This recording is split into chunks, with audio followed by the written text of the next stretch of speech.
বিশ্বনবী বলেন, মান কাতালা মুআহাদান, বুখারীর বর্ণনা, মান কাতালা মুআহাদান লাম ইয়ারাহ রাইহাতাল জান্নাহ।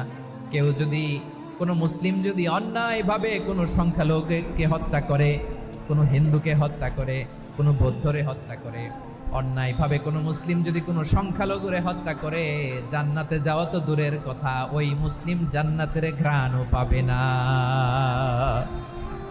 সেই বুখারীর বর্ণনা, মান কাতালা মুআহাদান লাম ইয়ারাহ রাইহাতাল জান্নাহ ওয়া ইন্না রিহাহা লা ইউজাদু মিন মাসিরাতি 40 আমা। যে জান্নাতের ঘ্রাণ 40 বছর দূরের রাস্তা থেকেই পাওয়া যায়। সুবহানাল্লাহ পড়েন। প্রিয় ভাইরা, এখান থেকে জান্নাতে পৌঁছতে লাগবে 40 বছর। এত দূরে থাকতেই জান্নাতের ঘ্রাণ আপনার নাকে এসে ধাক্কা মারবে। বিশ্বনবী বলেন, যে ব্যক্তি কোনো সংখ্যালঘুকে হত্যা করে, জান্নাতের ঘ্রাণ তো